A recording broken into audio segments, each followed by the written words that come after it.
Assalamualaikum warahmatullahi wabarakatuh.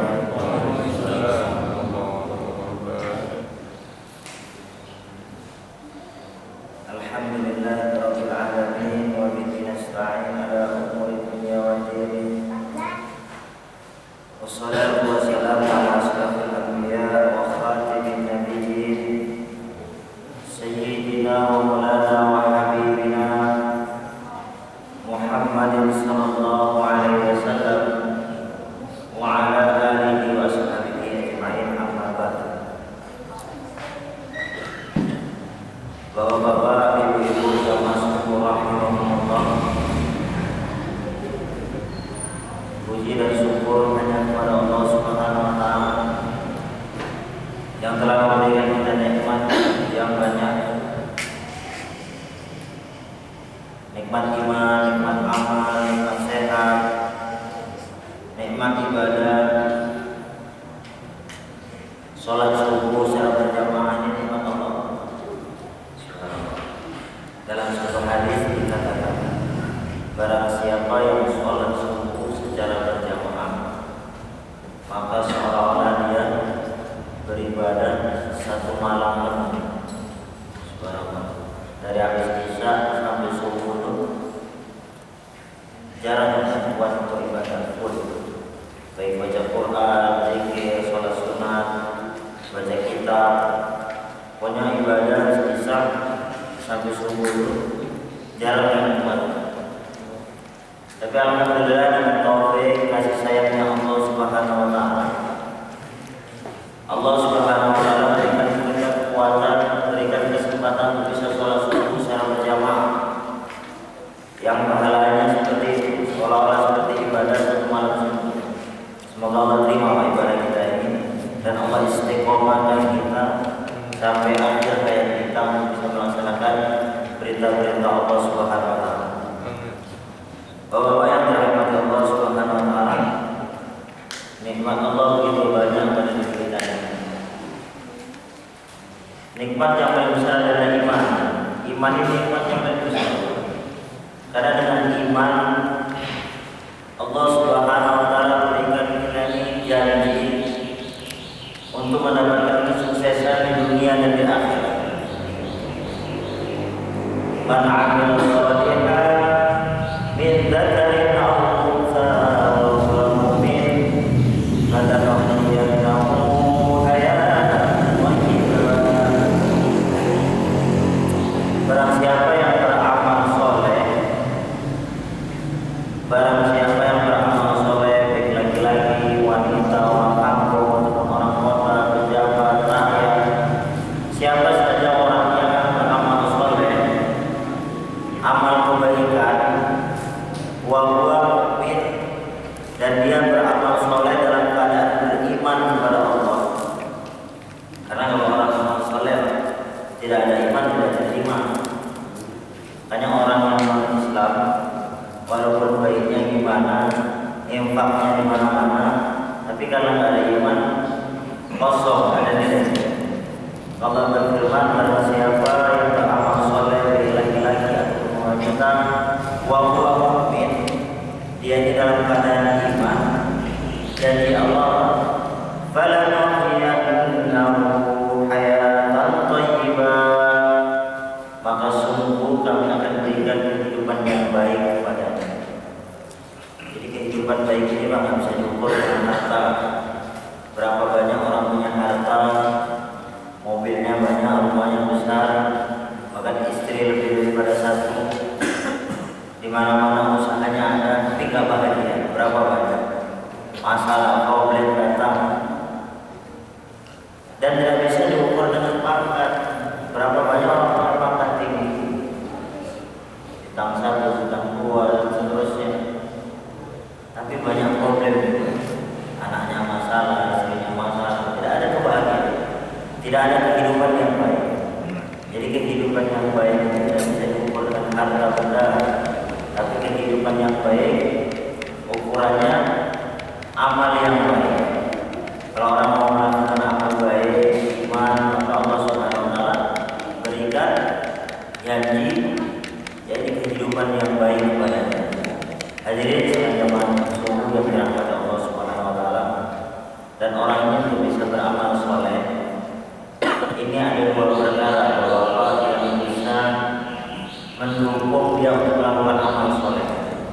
Yang pertama iman. Orang beriman yang mantap, yang benar, iman yang kuat, beramalnya mudah. Mudah. Iman seperti mesin, Pak. Iman itu dalam hati. Iman kata Rasulullah, tabungan di dalam hati. Iman kuat dan power. Maka walaupun orang ini kadang fasilitas kehidupan gak ada, biasa miskin, tapi imannya kuat. Bahkan kadang orang rumahnya jauh dari masjid, hujan lagi, jalan becek, badan kurang sehat, subhanallah. Jadi kalau imannya kuat, Allahu Akbar, Allahu Akbar, ini ada kekuatan untuk melangkahkan kakinya menuju ke rumahnya Allah Subhanahu Wa Taala ke masjid. Tapi sebaliknya kalau orang imannya lemah, kekuatan iman ini lemah, tidak bisa mendorong dia beribadah. Walaupun ada badan sehat, hari terang, tidak hujan, jalan juga nggak becek, masalah ada dengar azan, masjid dekat. Tapi kalau iman lemah juga nggak ada kekuatan untuk bisa melaksanakan perintah-perintah Allah Subhanahu Wa Taala. Maka kita sholat subuh ini pertolongan Allah. Kalau nggak ditolong Allah nggak bisa. Makanya kalau kita dengar azan, Allahu Akbar, Allahu Akbar, dan jawab juga Allahu Akbar, Allahu Akbar, asyhadu an la ilaha illallah, dan jawab juga asyhadu an la ilaha illallah. Tapi waktu muadzin menyampaikan hayya 'alas shalah, marilah kita ibadah. Jadi panggilan marilah kita sholat, marilah kita sholat, kita nggak jawab juga hayya 'alas shalah, nggak jawab seperti itu juga. Tapi apa jawabnya? La haula wala quwwata illa billahil aliyyil azim. Tidak ada daya dan upaya kecuali dengan izin Allah. Menunjukkan apa? Orang untuk beribadah, untuk sholat, berzikir, sholat ini tidak ada kekuatan sedikit pun dari diri kita kecuali dengan izin Allah Subhanahu Wa Taala. Maka ini nikmat yang besar perlu kita syukuri. Yang pertama perlunya iman, orang untuk bisa beramal. Kalau iman semakin kuat, semakin kencang ibadahnya. Makanya peningkatan iman ini penting sekali. Iman ini nggak bisa dilihat, tapi bisa diukur. Seperti anginnya nggak bisa dilihat, tapi bisa diukur. Kalau anginnya biasa-biasa, pohon ini geraknya juga biasa-biasa. Tambah kencang lagi, pohon goyangnya lebih kencang. Kalau kencang lagi pohonnya bisa terangkat, bangunan bisa runtuh. Itu juga kalau imannya ini powernya lemah, kadang bisa sholat cuma Jumat saja. Lebih lemah lagi kadang setahun waktu Idul Adha dan Idul Fitri. Kalau imannya kuat nanti dia bisa sholat lima waktu, tambah kuat lagi hidupnya bisa mirip dengan kehidupan para sahabat, kehidupan sunnah, akhlaknya baik. Untuk mendukung sekali orang itu untuk bisa amal dengan punya iman yang kuat. Yang kedua, orang untuk bisa amal yang baik itu perlu ilmu. Ilmu ini penting, karena kalau orang tidak punya ilmu susah untuk amal. Orang pengen sholat tapi tidak punya ilmu sholat, bisa sholat susah sholat. Orang ingin baca Quran ini kan amal yang baik, tapi nggak bisa, nggak mempunyai ilmu baca Quran, nggak tahu alif, nggak tahu ba, nggak tahu ta, nggak tahu sa, nggak tahu jim dan sebagainya, maka nggak akan bisa baca Quran. Jadi penting punyanya ilmu. Orang pingin misalnya ada kematian, pingin ikut mandi ngaji, nguburin, ngapalin, tapi nggak punya ilmunya, nggak bisa jalan. Jadi yang pertama pentingnya punya iman yang kuat. Yang kedua pentingnya punya ilmu. Iman kuat, ilmu punya, itu mudah untuk amal. Makanya Allah Subhanahu Wa Taala berfirman, yarfa'il ladzina amanu minkum wal ladzina utul ilma darajat. Allah Subhanahu Wa Taala mengangkat orang-orang yang beriman dari kalian dan orang-orang yang mau belajar ilmu. Yang diangkat apa? Derajatnya diangkat. Mudah-mudahan majelis kita ini diterima oleh Allah. Allah tinggikan derajat kita, Allah berikan maghfirah kepada kita. Selawat beserta salam kita sanjungkan pada Nabi Agung, Nabi akhir zaman, tidak ada lagi Nabi setelah beliau ini, Muhammad sallallahu alaihi wasallam. Dengan perjuangannya, susah payahnya, hari ini kita dapat mengenal agama yang begitu mulia ini. Agama yang akan menyelamatkan kita dalam kehidupan dunia dan kehidupan selama-lamanya, yaitu akhirat. Bapak-bapak yang dirahmati Allah Subhanahu wa taala, kita lanjutkan ta'lim kita. Hari ini kita masuk di dalam bab tayamum. Tayamum secara agama artinya apa? Isral turabin tahurin biwajhi wal yadain badlan an wudu'in aw ghuslin aw ghusli anwin bi syara'ati makhsusatin. Jadi tayamum itu adalah secara bahasa artinya menyampaikan turab, debu yang suci ke wajah wal yadain dan kedua tangan, badalan sebagai ganti an wudu'in daripada wudu, au muslim ataupun ganti daripada mandi. Jadi ketika orang tidak ada air, hujan tidak ada, sumur kering, sandunya nggak mungkin, nyari air di mana-mana nggak ada, ya, maka di situ kita perlu tayamum. Ya, azan sudah datang, ya, sholat sudah masuk, maka kita perlu tayamum sebagai ganti daripada wudu, ya, sebagai ganti daripada wudu. Ataupun kita dalam perjalanan, dalam safar, ternyata tidak ada air, susah nyari air, maka di situ juga tayamum ini bisa kita laksanakan untuk melaksanakan perintah-perintah Allah Subhanahu wa taala.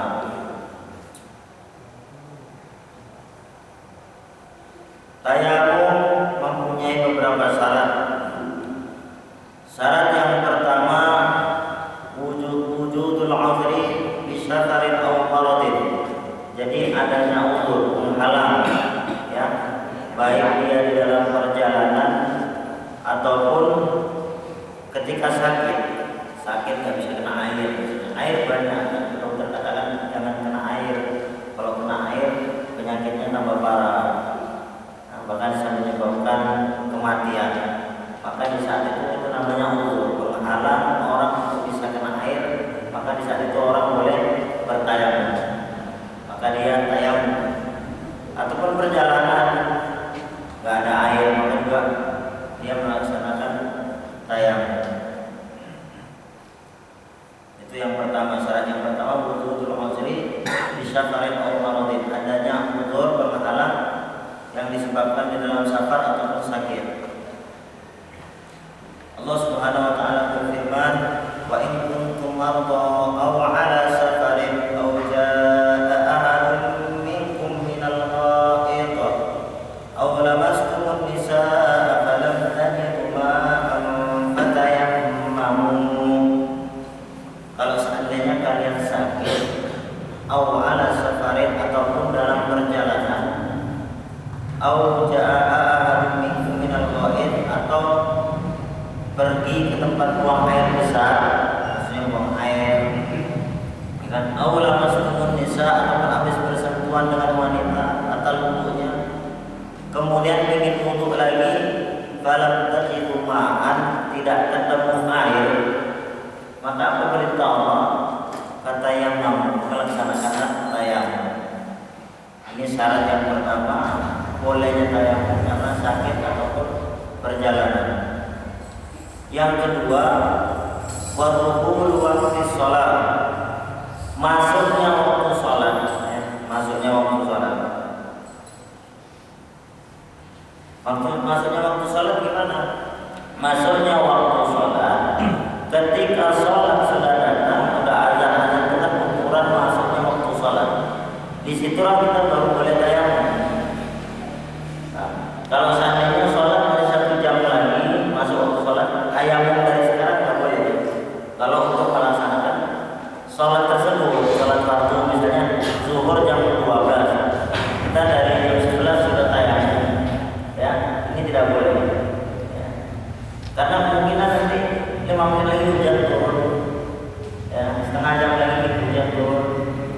seperti itu. Jadi masuknya waktu sholat itu baru boleh tayamum.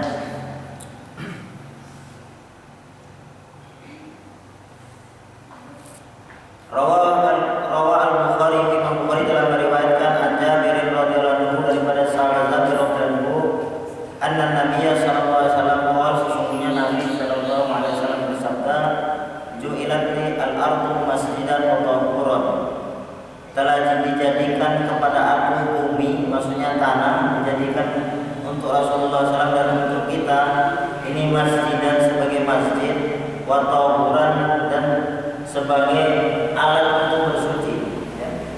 Fa ayyuma rajulin min ummati adrakat shalah falyusalli, maka siapa saja orangnya min ummati daripada umat saya telah datang waktu sholat kepada dia sementara nggak menemukan air, falyusalli, maka sholatlah dengan menggunakan tanah tersebut, tayamum. Maka ini dalil bahwa ketika masuk waktu sholat nggak ada air, baru di situ kita boleh tayamum. Kemudian syarat yang ketiga, wa talabul ma'i, mencari air. Ya, mencari air ini, jadi nggak ada air, bukan langsung kita ini tayamum, tapi kita usaha dulu. Misalnya kita safar perjalanan, ya kan? Kemudian kita mau lihat kanan kiri nggak ada air, maka kita dituntut untuk usaha dulu nyari air, ya, ke depan, ke belakang, sampai kanan, nyari air kita cari. Mungkin ada di depan ada danau, mungkin di sana ada sumur, kan? Kita nggak tahu, maka kita usaha dulu mencari air, tolak rumah mencari air. Jadi mencari air ini syarat daripada kita untuk melaksanakan tayamum. Kalau nggak temukan air, ya kan, waktu sholat sudah datang, maka di situ itu baru tayamum. Kemudian wa ta'adzuru istimalihi, mau menggunakan air ini uzur, ya. Seperti saya jelaskan tadi, sakit atau gimana, nggak bisa menggunakan air. Uzur ini macam-macam, ya. Pokoknya nggak boleh kena air atau gimana, maka di situ boleh tayamum. Kemudian wa'iwazu ba'da talab. Jadi uzur ini tadi yang sebelumnya juga saya sampaikan. Uzur ini contohnya apa, Pak? Di sana kita tahu ada air, tapi kalau kita mau ke sana ini berbahaya, di situ banyak buaya misalnya, atau ada binatang buas, ya, seperti itu. Ataupun kalau kita ke sana kita bawa barang banyak ini, kendaraan kita, unta kita atau apa saja ini bisa dicuri orang, maka kita masuk uzur, ya kan? Kita nggak bisa ke sana karena ini berbahaya, ataupun karena hilangnya barang kita, karena kita nggak bisa bawa sendirian, nggak ada yang dari. Maka di sini kita boleh tayamum, termasuk uzur. Wa iwazu ba'da talab, ini butuhnya kepada air, sangat butuh kepada air setelah menemukan. Contohnya apa? Bahasanya ini yang enak. Jadi butuh sekali pada air setelah menemukan. Butuh dalam arti setelah kita menemukan air, tapi air sedikit.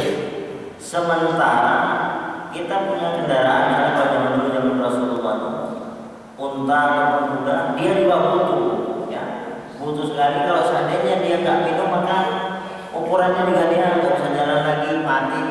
Hewan ini kendaraan misalnya lewat padang pasir, ya, haus sekali, datang waktu sholat nyari air, dapat air, tapi kendaraan kita juga mau minum, maka di sini kita lebih mengutamakan, kita boleh tayamum, ya kan? Maka di sini juga kita boleh tayamum dengan kita berikan air tersebut kepada yang lebih membutuhkan.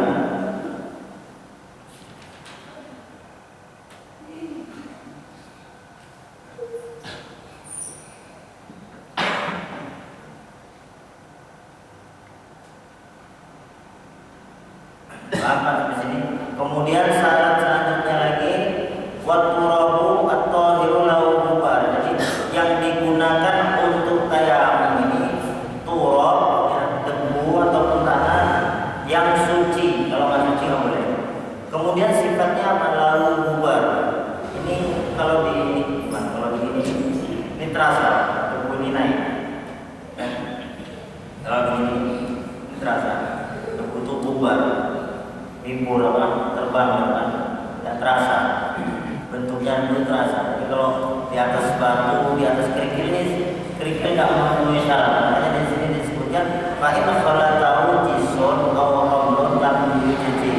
Kalau seandainya tanah tersebut bercampur dengan pasir, kerikil, ya ini tidak memenuhi syarat. Ya, ataupun jisun ini gamping, kapur, kapur bercampur dengan kapur yang biasa dibuat bangunan di gunung-gunung banyak kapur, itu tidak memenuhi syarat. Jadi debu yang memang debu itu tanah yang murni. Kalau begini terasa debunya itu terasa. Paham Pak? Sampai sini ada yang tanya? Ya, Pak.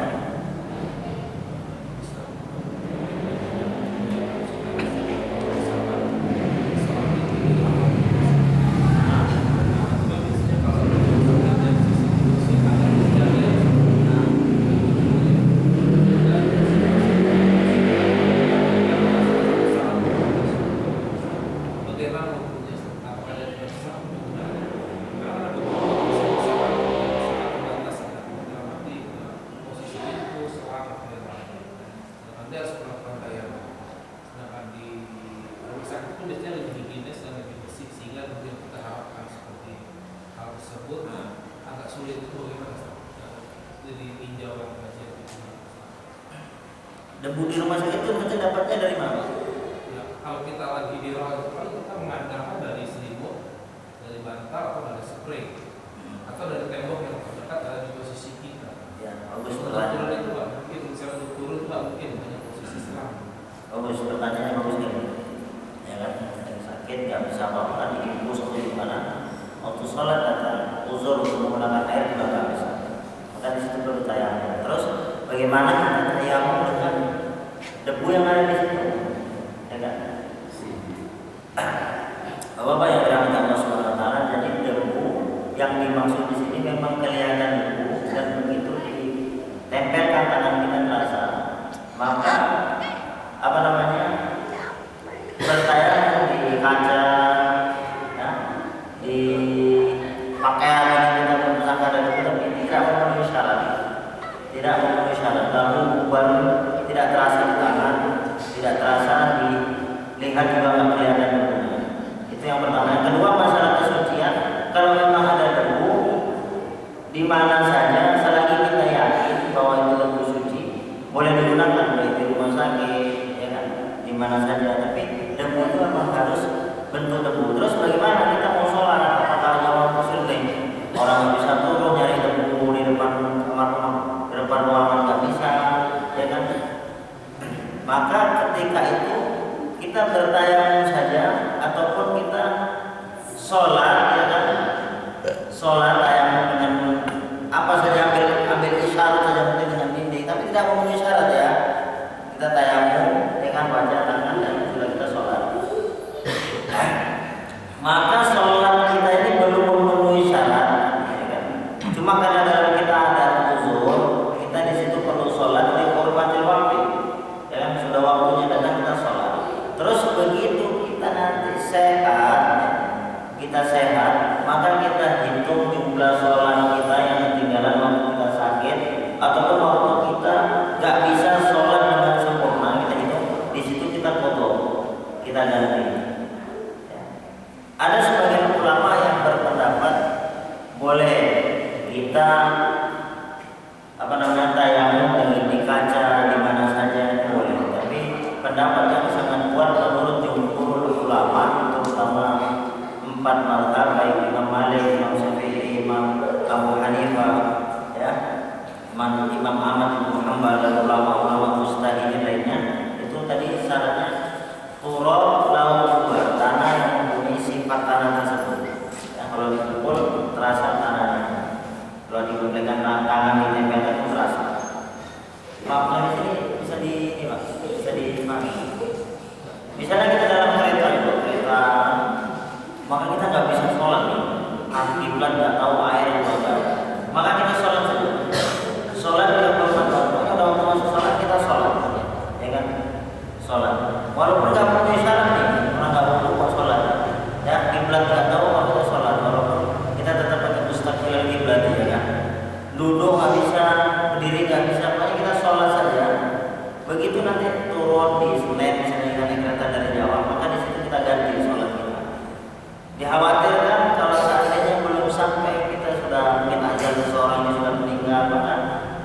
tuntutan untuk meninggalkan sholat itu kita telah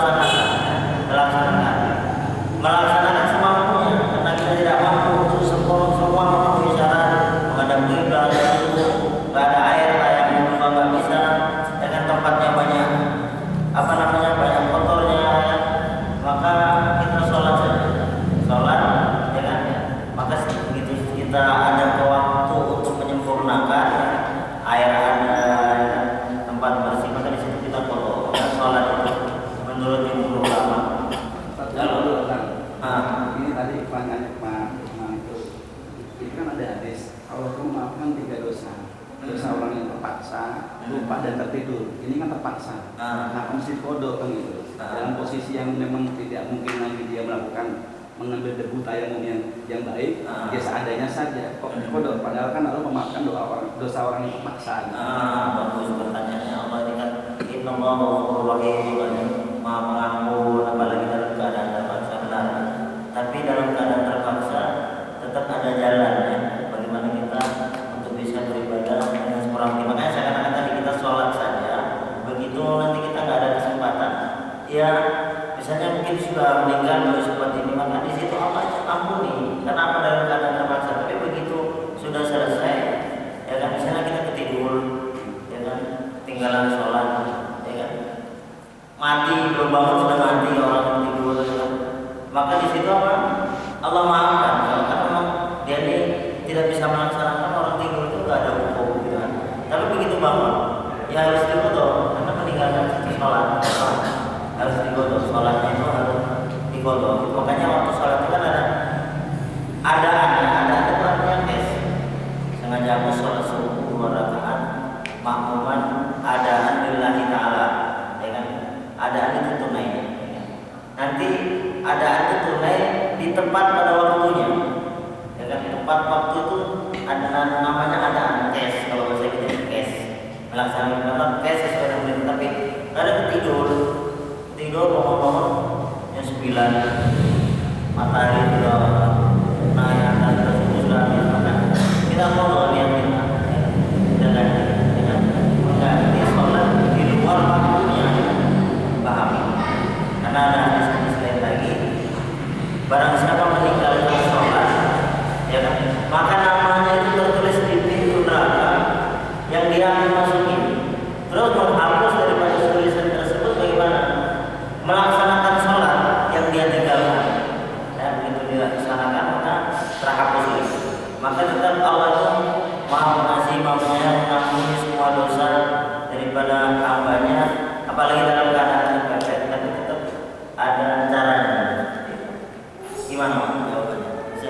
Enggak, yang tadi kan kalau sakit dihapus itu kan tadi nggak bisa sempurna. Tayamumnya, karena bajunya kan dikatakan nggak di situ, nggak boleh salah. Nah, itu kan posisi terpaksa. Ya. Apakah harus dikodok kan gitu? Harus, Pak. Harus juga. Harus dikodok. Padahal kan terpaksa ya. Padahal terpaksa. Gitu. Harus dikodok ketika ada kesempatan dia untuk untuk sholat di situ harus dikodok. Karena sholat kita tadi tidak memenuhi syarat, ya kan? Ataupun orang dalam keadaan uzur biasa najis banyak, misalnya sakit itu nggak bisa nggak bisa membersihkan dengan bekas buang air kecil, maka itu sholat saja.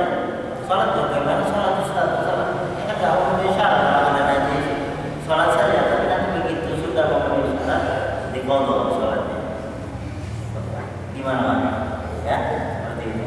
Jadi tetap sebagian kebanyakan ulama seperti itu berpendapat. Saya ini cuma menukil saja, menyampaikan apa yang sudah jadi di karangan para alim ulama. Mungkin kalau ada ulama-ulama yang berpendapat nggak perlu dikodok, ya tergantung keyakinan fikih itu kan seperti itu. Yang penting kita tetap satu hati, tetap kita bisa amalkan agama, ya, tetap kita bisa hidup kehidupan kita ini kita targetkan untuk bisa amal agama dalam keadaan bagaimana. Insyaallah ya. Mungkin ada kaul-kaul, ada pendapat-pendapat yang boleh, ya, yang memberi keringanan sangat seperti itu. Ya, tergantung keyakinan. Kalau di apa yang saya sampaikan seperti itu harus dikodok dalam keadaan yang kita sholat tidak bisa memenuhi syarat, maka kita tetap melaksanakan perintah Allah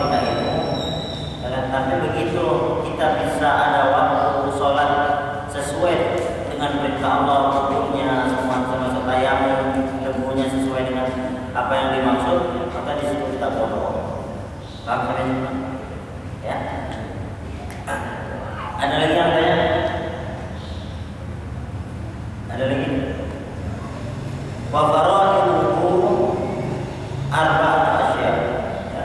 Fardunya ini ada 4. Yang pertama niat ketika mau tayamum. Yang kedua wa mas'ul wajhi. Jadi tayamumnya hanya 2 tempatnya. Yang pertama ya, wajib. Wal yadain, yang kedua kedua tangan sampai situ. Yang keempat tertib syaratnya. Ya. Niat membasuh wajah, kemudian yang ketiga kedua tangan. Yang keempat tertib. Tertib dalam arti nggak boleh dibalik. Tangan dulu baru wajah. Enggak tertib. Tertib wajah dulu baru tangan. Caranya gimana? Hanya sekali aja tayamum. Tayamum itu hanya sekali saja. Tangan debu. Kalau agak tebal begini kan, maka kita usap wajah. Udah sekali saja. Habis itu tangan. Ini kan debu tadi udah kita tempel, maka kita jangan tempel di sini lagi. Yang kita tempel di tempat sebelahnya. Nah, ya. Kemudian tangan. Ke tangan bagaimana? Ini kan debu, ya. Kita ambil dari ujung. Kita ambil terus, ya. Ini kan jempolnya belum nih. Ini kena semua. Yang ini tadi belum kena. Saya ulangi. Habis debu. Ya.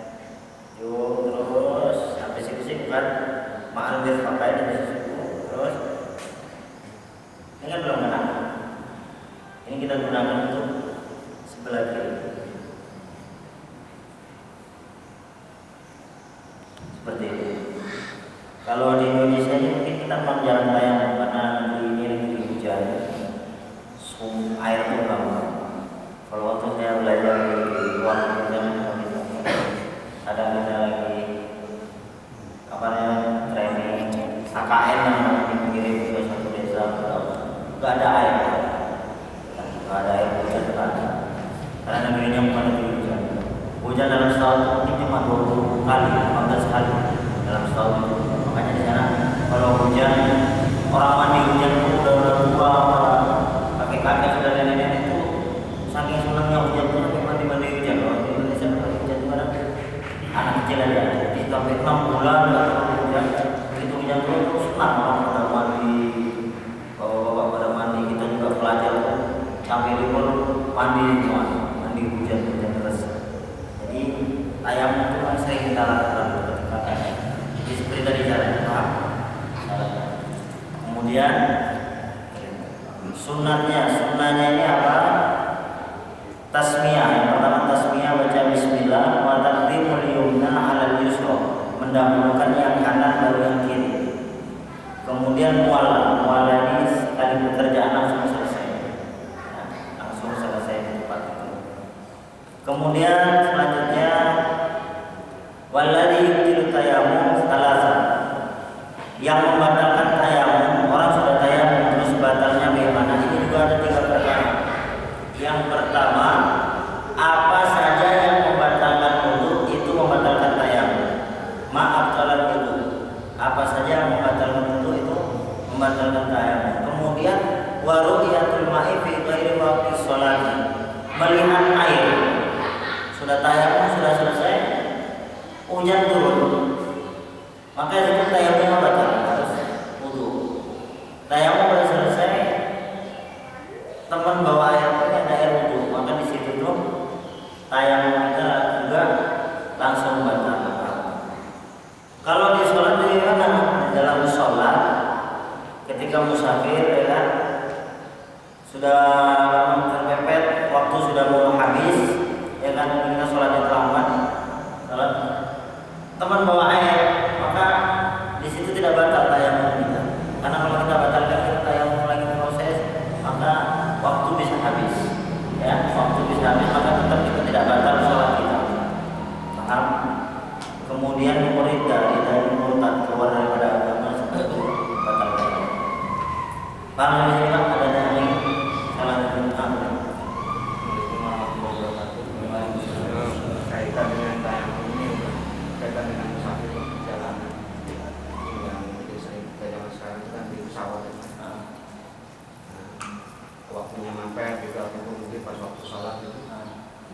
alternatifnya seperti apa Pak? Misalkan kita wudhu dulu pakai biasa, sholatnya di pesawat gitu. Atau mungkin berjamaahnya Pak? Bagaimana?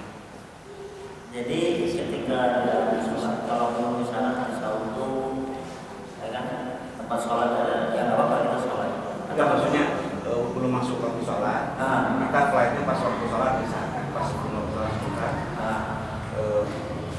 misalnya maghrib, misalkan mungkin Jam 6. ya jam 6, itu mungkin kita udah, tapi belum masuk maghrib misalnya. Sholatnya di pesawat itu perlu dipotong. Belum bisa mengangkat pertanyaan. Kita ambil dulu, nanti pas maghrib belum masuk waktu maghrib, tapi kita udah flight, mungkin 2-3 jam ya, udah lewat, bisa juga udah lewat, udah lewat. Itu solusinya sudah. kita sholat di pesawat. Itu perlu kok. Nggak perlu dikodok kalau sholat kita bisa tadi itu, ya kan? Kita kan udah wudhu, ya kan? Kalau kita bisa tayamum, ya kan? Kemudian kita naik makan. Di sholat itu ada tempat, di pesawat ada tempat sholat. Nggak ada. Jadi kita sholat nggak mau syarat, ya kita sholat saja.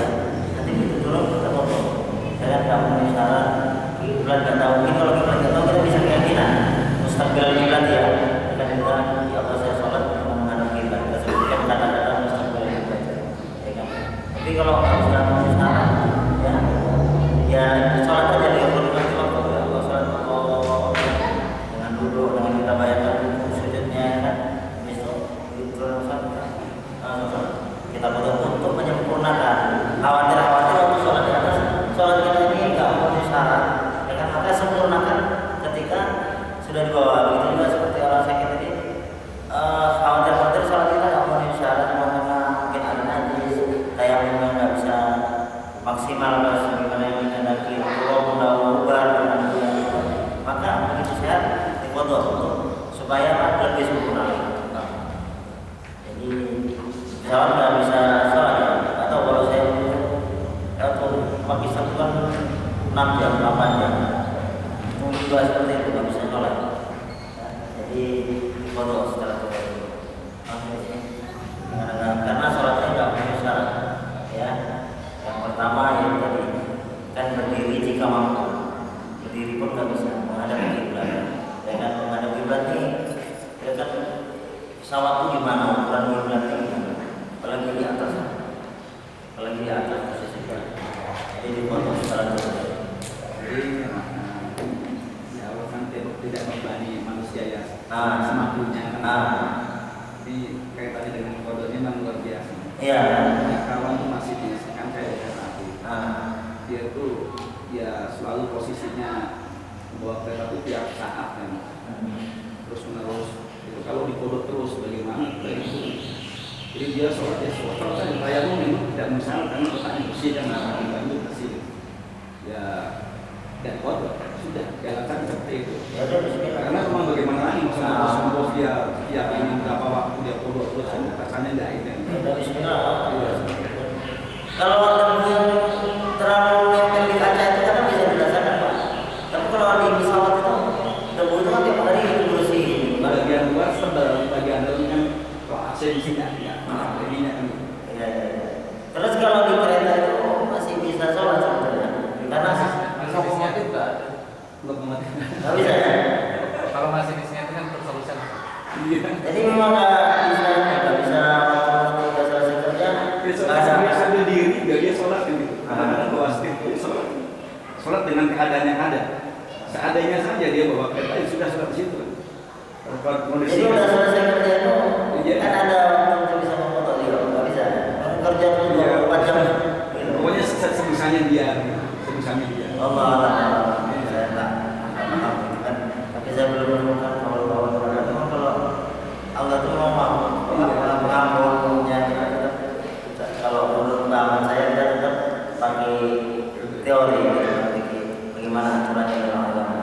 Ya kan kayak tadi hadis Nabi kan kalau maafkan 3 dosa pertama lupa dan ketiga lalu Allah di dalam surat Al-Baqarah juga mengatakan semampumu kan gitu. Mungkin banyak gitu itu. Allah.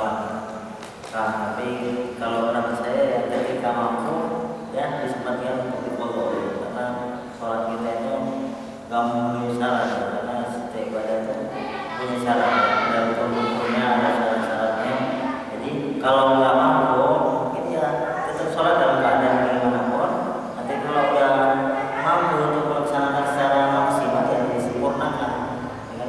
kalau sibuk terus 24 jam itu ya nggak mampu nggak apa-apa. Dari foto-foto nggak mampu, namanya nggak mampu ya. Rahim nggak mampu orang ngendarai terus. Kalau ada kesempatan untuk foto ya difoto. Karena untuk makan minum aja kita bisa memfoto. Makan nggak sempurna, makan cuma punya keripik aja dimakan, ya kan?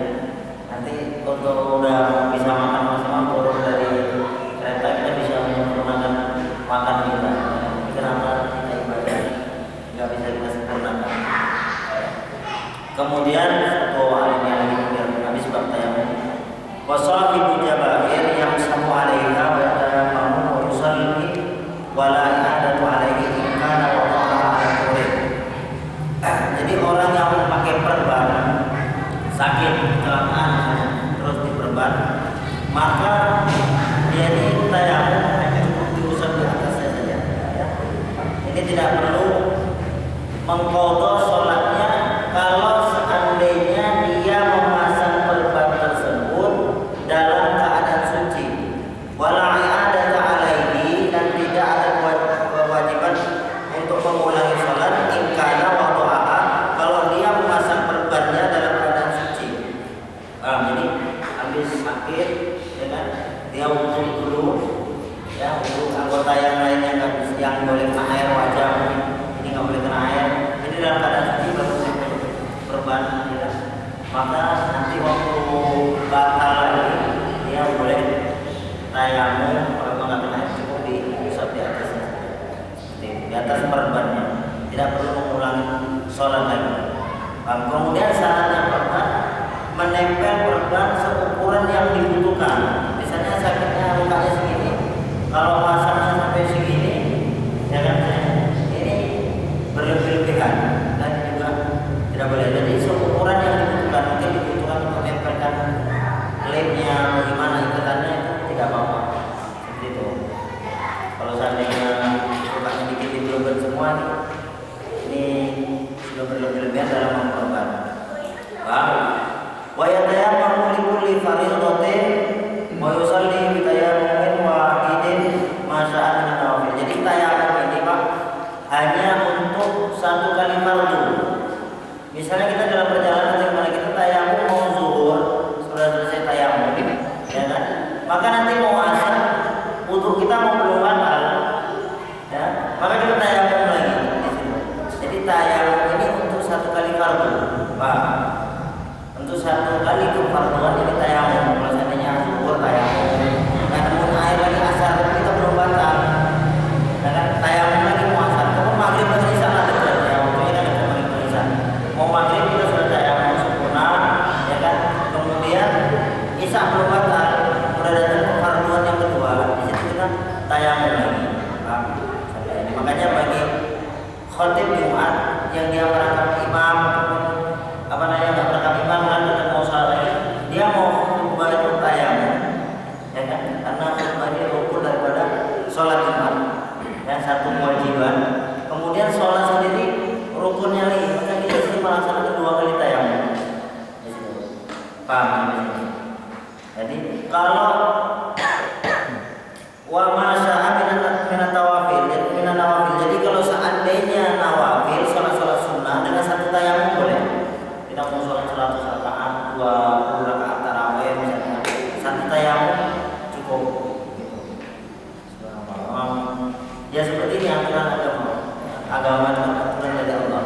Ya kadang secara akal sesuai, kadang tidak sesuai, gitu kan? Oh tayamum 2 yang rukun, yang fardu, yang wajib ini sholat wajib 2 kali tayamum. Kalau mau melaksanakan sholat zuhur tayamum, asar tayamum, jadi tetap satu-satu gitu kan. Tapi kalau sholat sunnah kok cukup satu tayamum, itulah aturannya. Itu aturannya seperti itu. Paham? Hadis yang diriwayatkan oleh Ibnu Umar, qala Nabi sallallahu alaihi wasallam bersabda, ya tayammamu li kulli sholatin. Bertayamumlah untuk satu kali sholat, ya. Salat wajib bertayamum satu kali sholat. Wa illa yuhdis, walaupun enggak batal, tetap tayamum lagi kalau masuk waktu sholat. Ya agak singkat-singkat, penjelasannya panjang sebenarnya tayamum. Yang lain ada apa?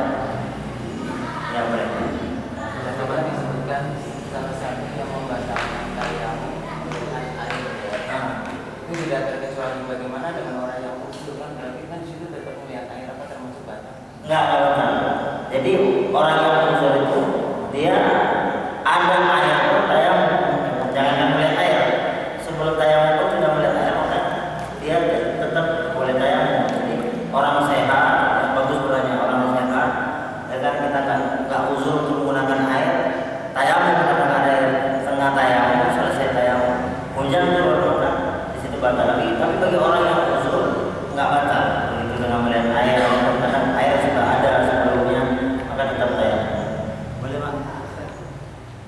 Saya mau menanyakan masalah tayamum, Ustaz, bidang tayamum. Itu kan kalau kita taruhlah ini satu tembok, Ustaz. Kita pakai dalam satu waktu itu. Terus untuk meyakinkan atau batas waktunya setelah seperti zuhur kita, terus asar kita, bidang yang ini boleh kita pakai lagi nggak, Ustaz? Semua bidang yang sedikit, bidang yang debu yang kita yakin ini debu ini ada, gitu. Terus waktu asar kita mau pakai lagi nih bidang yang tadi kita pakai waktu zuhur, kira-kira boleh nggak? Kita cari bidang yang lain. Ada jeda waktunya sampai kapan, Ustaz? Gimana? Jeda waktu. Jangka waktunya itu jadi seperti air tanah itu Pak. Tanah yang kita gunakan untuk tayamum, ya kan? Jadi kita tempelkan lagi di situ namanya mustakmal, ya, debu yang telah kita gunakan untuk bersuci, maka jangan lagi ditempelkan di sebelahnya. Terus ukurannya gimana? Ukurannya yang nggak ada ukuran, jangan ditempel lagi. Terus gimana kalau tempatnya sempit? Nanti debu itu kita ini lagi Pak, kita geser lagi, kita set ini lagi. Itu boleh lagi, lapisan selanjutnya pun boleh. Dibersihin dulu. Kita ini aja kita sampo ya. Di situ kita tayamum. Tanah kan banyak, tanah ini lebih gampang daripada air ya. Tanah itu lebih gampang daripada air. Paham? Ada lagi yang iya benar. Ini berkaitan dengan materi tayamum ini. Jadi mungkin ada beberapa kita kalau saya dengar tadi ada semacam kebingungan gitu. Kayak saya pribadi ini karena kajian kita memang Fathul Qorib memang seperti itu. Dan mungkin bisa dikomparasikan dengan video-video lain, misalnya videonya Al-Saimin atau yang sekarang lagi bagus misalnya saya bakal juga ini. Mungkin ada perbedaan. Jadi kita jangan sampai terjebak pada perdebatan yang memang ini sebagai hasanah kita bahwa kita saat ini mengkaji kitab Fathul Qorib yang memang seperti itu gitu. Tapi mungkin ada beberapa dari kita yang sudah belajar lain, misalnya dari Syekh Utsaimin atau Nasiruddin Albani atau yang lain, mungkin yang agak berbeda ya. Saya kira jangan dijadikan sebagai suatu perdebatan. Iya. Betul-betulnya nggak berdebat, hanya menyampaikan seperti itu. Kadang ada jumhur ulama, dengan jumhur ulama ini apa yang disebut jumhur ulama ini? Ini kita ini dalam semua ulama Pak. Kita ini sepakat begini, ini namanya jumhur. Tapi ada satu orang misalnya bapak ya, punya pendapat lain. Berarti pendapat yang lain ini berbeda dengan jumhur. Jadi pendapat ketika itu yang paling kuat adalah pendapat jumhur. Jadi dalam bidang fikih itu jumhur ulama, Imam Nawawi, Imam Mujahid itu mempunyai jumhur pendapat seperti itu semua. Ya, tapi ada satu ulama yang yang hilang keluar daripada pendapat orang banyak. Gitu. Misalnya kita ini semua ulama, misalnya kan kita berpendapat seperti ini masalah kita putuskan, tapi ada satu orang yang pahaman sendiri, ilham sendiri, saya seperti ini. Jadi pendapat ini ya kalau diikuti satu orang nggak apa-apa, ataupun dua orang yang beda, tapi tetap pendapat yang kuat itu pendapat jumhur, kebanyakan ulama. Mungkin di dalam ini juga di dalam masalah dunia seperti itu gitu ya. Mungkin kita mau bangun masjid, mau bangun jalan, semua jumhur, kebanyakan kita berpendapat seperti ini. Tapi ada dua orang yang punya pendapat lain. Jadi mungkin kita nggak perlu berdebat. Tapi kalau saya lebih enak mengamalkan yang jumhur, yang kebanyakan ulama di situ punya pendapat. Karena apa? Jumhur ulama itu kalau dibandingkan kan punya kepahaman ilmu yang ini beda-beda itu digabungkan lebih kuat daripada saat yang mungkin hanya berdiri sendiri tidak jumhur. Jadi betulnya nggak usah berdebat seperti tadi. Kalau memang keyakinan kita ini mau ikut yang mana? Kalau saya lebih enak saya ikut jumhur ulama yang apalagi zamannya lebih lama ya, lebih lama tahunnya, lebih lama yang masih itu fitnah belum banyak, ya kan, kehidupan ilmu itu masih kuat di mana-mana. meriwayatkan hadis itu hanya salah 2 orang ketemu sahabat, ketemu Rasulullah. Imam Malik daripada Nafi daripada Ibnu Umar, daripada Rasulullah SAW. Jadi Nafi ini gurunya Imam Malik, Imam Nafi, Ibnu Umar. Jadi ketemu sahabat di sini Rasulullah. Jadi salah Imam Malik, Nafi, kemudian Ibnu Umar, terus Rasulullah. Ini Imam Bukhari lebih jauh lagi. Ya kan kadang sampai kalau saya hitung di Bukhari itu sampai 9. Imam Bukhari dari bulan dari Umar bin Khattab Rasulullah sampai 9. Gitu. Nah kalau kita lebih jauh lagi ya, sampai dari guru mungkin bisa lebih jauh lagi. Jadi kalau pendapat itu lebih enak yang dekat, yang lebih dekat saya itu lebih gitu. Tapi Allah alam, mungkin ada yang mau ikut pendapatnya Nasirul Albani yang saya kalau saya lebih suka ikut pendapat jumhur gitu, karena lebih lebih untuk hati-hati itu lebih aman kan? Karena lebih ahli menurut saya, Allah alam ya. Jadi kalau apa saja ikut yang ahli itu lebih mudah daripada ikut yang ahli. Berarti kita mau ke Jawa, kita pakai supir yang ahli atau supir yang ahli. Lebih nyaman pakai supir yang ahli daripada yang ahli. Memang kalau kita berpendapat kan pendapatnya imam-imam dulu juga bisa salah, pendapat Imam Malik juga bisa salah, sama-sama manusia. Kalau bicara salah, memang semua orang bisa salah. Tapi mungkin kesalahan itu lebih sedikit dibandingkan kita sekarang. Sekarang banyak fitnah, hidup seperti keadaan zaman subhat banyak fitnah. Jadi mungkin zaman Rasul lebih jauh ya kan. Ngelihat orang-orang soleh itu lebih sedikit. Jadi lebih kemungkinan salah itu lebih besar dibandingkan dengan orang-orang terdahulu. Kalau ada perselisihan mungkin orang-orang sekarang lebih kemungkinan lebih besar salahnya dibandingkan orang-orang yang dekat dengan zaman sahabat, yang bisa memahami agama ini langsung melihat Rasulullah, lihat kehidupan orang-orang dulu seperti itu. Insyaallah paham. Jadi kita nggak perlu berdebat, tetap satu hati, ya kan? Cuma seperti itu yang saya sampaikan. Jumhur ulama itu pertama yang berpendapat mazhab Imam Syafi'i ya. Jadi seperti itu. Insyaallah lah cukup sudah jam 6. Jadi hanya sini saja. Semoga kita bisa amal. Yang terpenting dalam ngaji kita ini apa Pak? Iman kita bisa meningkat, amal kita bisa meningkat. Kalau kita hanya ngaji saja sudah baik, orang belajar ilmu agama, Pak, duduk dalam majelis ilmu itu sudah dapatkan pengampunan daripada Allah Subhanahu wa taala. Mendapatkan ilmu, derajatnya naik. Tapi lebih baik lagi kalau kita dalam keadaan seperti ini juga kita mau meningkatkan amal ya. Di dalam amal itu ada kebahagiaan, meningkatkan amal. Sudah dapat ilmu diamalkan, ilmu diamalkan, itu lebih afdol ya. Sehingga apa? Ilmu yang bermanfaat itu ilmu yang diamalkan yang pertama. Ilmu yang bermanfaat, ilmu yang disampaikan, juga ciri-ciri ilmu yang bermanfaat. Semoga kita ini menjadi ilmu yang bermanfaat ya. Kita bisa nyampaikan sama anak kita, sama istri kita, dengan kondisi kita nggak datang masjid masa ini, tapi kita bisa nyampaikan anak kita juga ilmu kita bermanfaat. Semoga ini semua diterima oleh Allah, majelis kita diterima oleh Allah, amal kita diterima oleh Allah Subhanahu wa taala, dan yang penting semoga Allah Subhanahu wa taala meridhoi dalam hidup kita, mati dalam ridhonya Allah, masuk surga pun dalam ridhonya Allah Subhanahu wa taala. Amin. Hanya saja, dan kurang soal maaf. Wabillahi taufiq wal hidayah.